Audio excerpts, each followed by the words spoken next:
Hey guys, welcome to our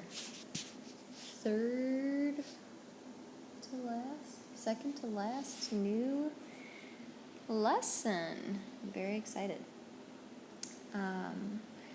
This lesson on zero negative exponents is actually very, very cool.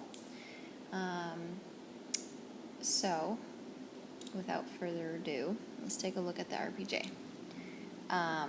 So when you are using quotients here in activity 1, notice that, there's a lot of things to notice, but you have 5 to the third over 5 to the third. And if you were using the quotient of powers property, you would know that you were subtracting. So you would be doing 5 to the 3 minus 3 since they're the same base. So that's what we learned in 10.3. So that would be 5 to the 0.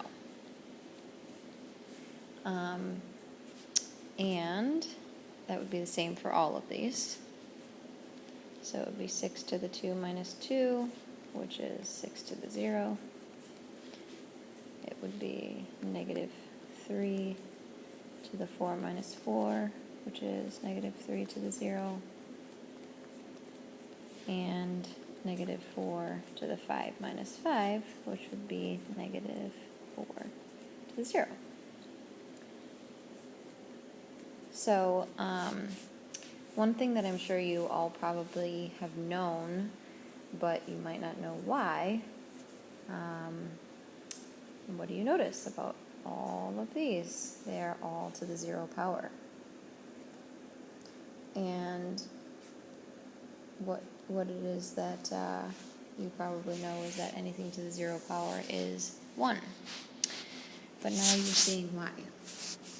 So this makes sense, but take a look back at the quotients. And remember that anything divided by itself equals 1.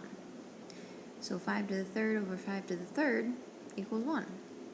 If you were actually evaluating that, instead of evaluating it to a power, you would have said 1 for all of these because it's the same numerator and the same denominator, which proves the fact that anything to the 0 power is 1. So the funny thing is, it says here for letter C, how can you use those results to define a to the 0 where a does not equal 0? So basically they're saying, like, plug in any number for a, and if it's to the 0 power, a equals 1. But my inquisitive minds are probably wondering, well, why does it have to be not 0? Fun little research experiment here. If you tried 0 to something, it's kind of weird because 0 to the second power would be 0 times 0, which is 0. But if you divided something by itself, it would equal 1. So if you actually Google this, which I did, it is something that's argued by the mathematical geniuses. It's no agreed upon value, so some say that it's 1, some say that it's undefined. That's neither here nor there, but just interesting. Okay, activity 2, using the product of powers property. Again, we're getting to a point here, so this is a process, but this is something that we already know, that if we have the same bases, we're just going to add the exponents. So we're going to do 3 to the 0 plus 4, which is 3 to the 4th. And if we have 8 to the 2nd times 8 to the 0, that's going to be 8 to the 2nd plus 0, which equals 8 to the 2nd. This one, negative 2 to the 3 plus 0, which is negative 2 to the 3rd. And finally, negative 1/3 to the 0 plus 5 is going to equal negative 1/3 to the 5. So do these results support your definition from activity 1C? Well, let's go back to activity 1C. How can you use these results to define a to the 0 where a does not equal 0? And we said that a to the 0 is always going to equal 1. Okay, so let's look back at this for a second because we didn't even use that. Oh, but looking back, I'm going to do this in another color.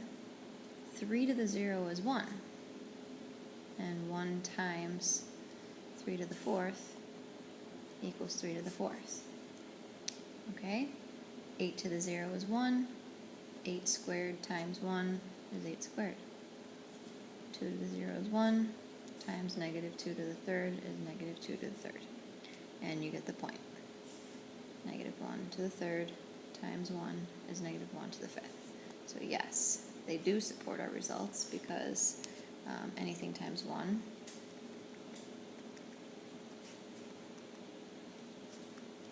which in this case would be a to the 0 equals itself.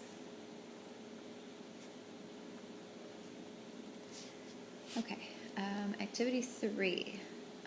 This is getting even cooler.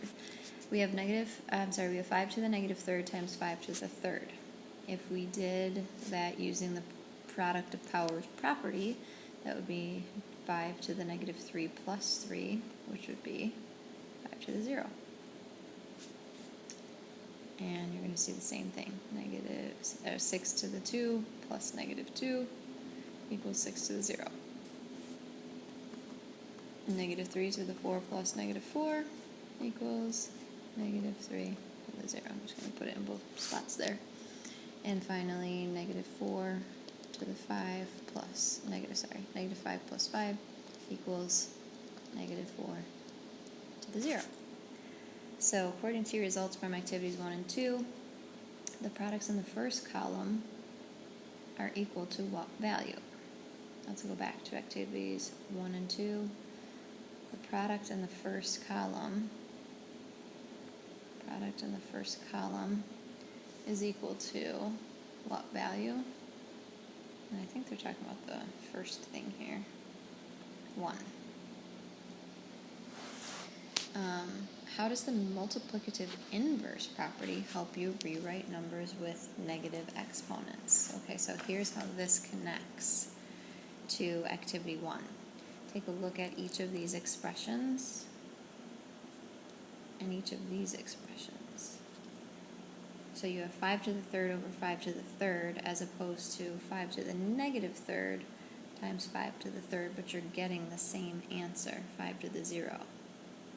So, as some of you already know, when you have a negative exponent, you move it to the denominator and it changes the sign of the exponent to positive. So basically, if you have 5 to the negative 3rd, to make it a positive exponent, you just say 1 over 5 to the 3rd.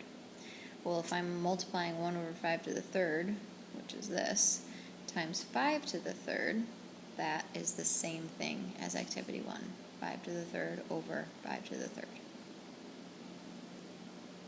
So we're using the reciprocal because it equals 1. So defining this, if we have a value of a to the negative n, where a does not equal 0, again, for obvious reasons, to make it positive, all we need to do is put it to the denominator and then drop the negative. So if we have 6 to the negative first, if we want to make that a positive exponent, all we have to do is say that that's 1 over 6 to the first, or just 1 over 6. Now, you're probably like, why?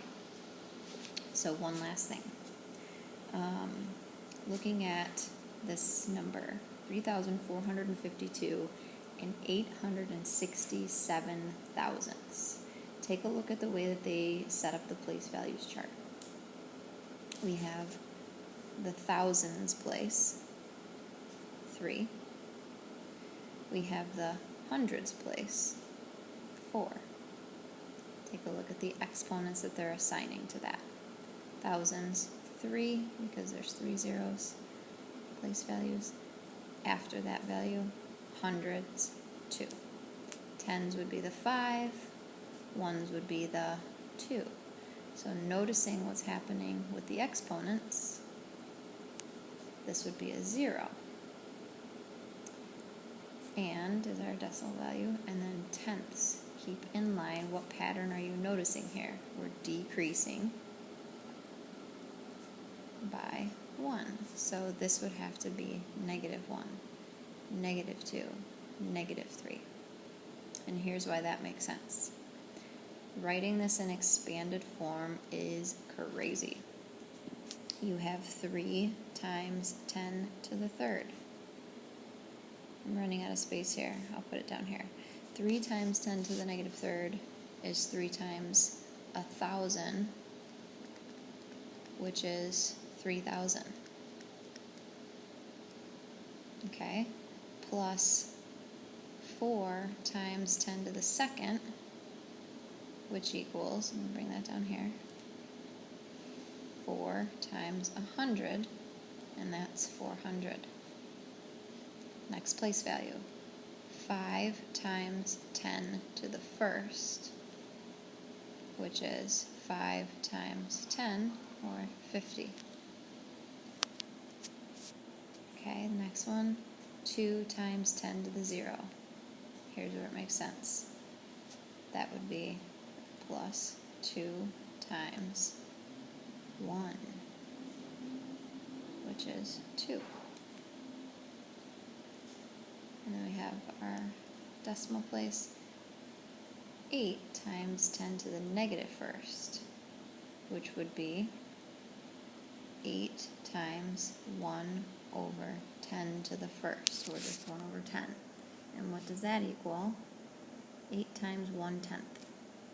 That would be 8 tenths.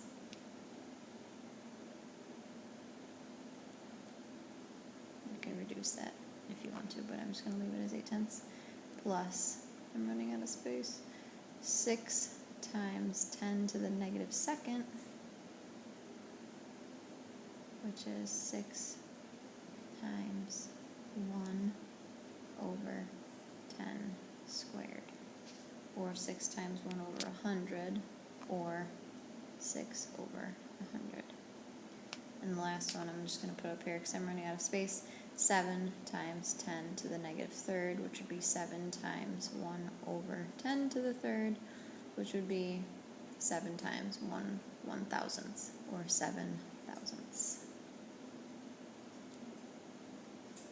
Kind of puts it into perspective with our place values here. Okay, so the last question, in your own words, how can you evaluate a non-zero number with an exponent of 0? We've kind of already said that. Anything to the 0 power is going to equal 1. How can you evaluate a non-zero number with a negative integer? Again, we said anything to a negative exponent. You put a 1 over it and move it to the denominator to make it positive. Okay, so that is the activity, which I didn't want to skip because I really found this one to be valuable. I think the other ones probably figured out on your own pretty easily when you were looking at the RPJ, but this one took some diving into. So here we're going to jump to the lesson. We're going to go through this quickly since we already talked about most of this. Key idea, everything we just talked about already. So negative and 0 exponents. So you can take a second to copy that down, and then let's jump into the first example. So no surprise that if we have a negative exponent, we're going to make that positive by putting, and by the way, the directions on this are to evaluate the expressions. Okay, so we're going to make it 1 over 3 to the 4th. And since they said evaluate, they didn't say leave it as a power. They want a numerical answer, not an exponent. So we're going to have to actually evaluate what 3 to the 4th is. And that's 1 over 81. Next one, just like we did on the RPJ, you can, there's 2 ways you can do this. You can change this to 1 over -8.5 to the 4th, but really you might have noticed since they're the same base, you can just add the exponents, which would make that -8.5 to the 0, which is 1.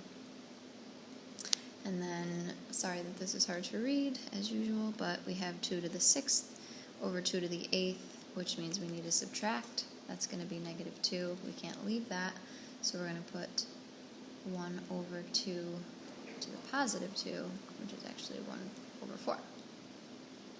Okay, now pause the video to try these 6 on your own and then come back to check.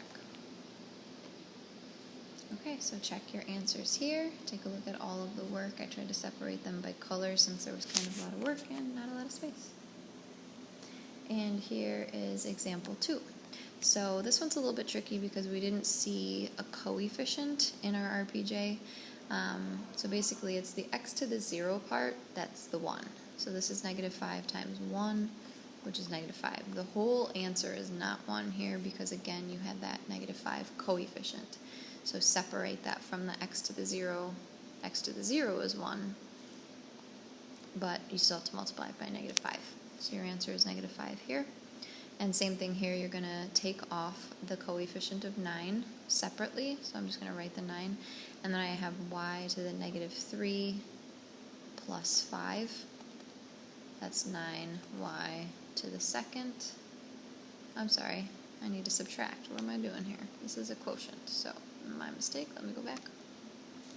So that should actually be to the -8th. And again, here's where it's a little bit tricky. We didn't see this in the RPJ. The 9 stays in the numerator. It is not a part of that base. It is the coefficient. So it's the y to the 8th that goes in the denominator, and you cannot simplify that anymore since it's a variable. Try these 3 on your own and then come back to check. Okay, so here you go. Check these 3, take a look at the work, and then come back for the last one. Okay, so this last one, a drop of water leaks from the faucet every second. How many liters of water leak from the faucet in 1 hour? Noticing that a drop of water is 50 to the -2nd liter. First thing we need to do is we're comparing different units of measure, so we need to convert.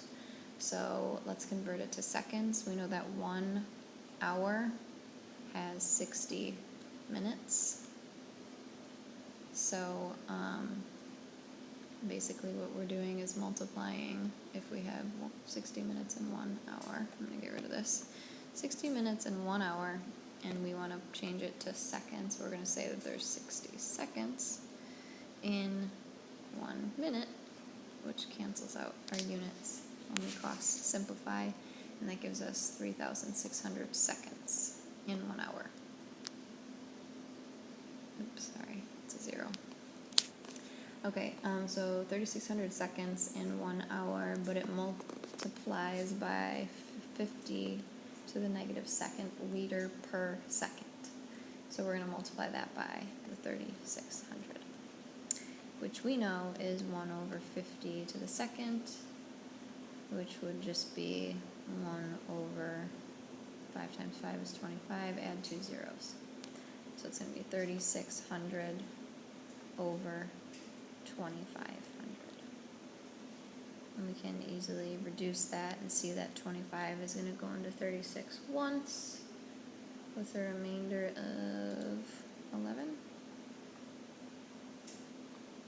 And then you can divide that out, or you can just leave it as 1 and 11 25ths. Either way, or you can divide it out. 25 into 11. 25 times 4 would be 100. Oh, nice. 4. So, or you could say 1 and 44 hundredths liters, which actually probably makes more sense to go with the decimal than the fraction. Okay, try the last one, and then that's it, guys. Okay, this was kind of a lot of work for the division part, but same process as the last one, so hopefully it wasn't too bad, and hopefully you're not using a calculator. Okay, so when you evaluate 5 to the -5ths, you're going to get 1 over 3,125, and that's going to simplify to 1 and 152 thousandths liters. Alright guys, let me know if you have any questions. Hope you have a wonderful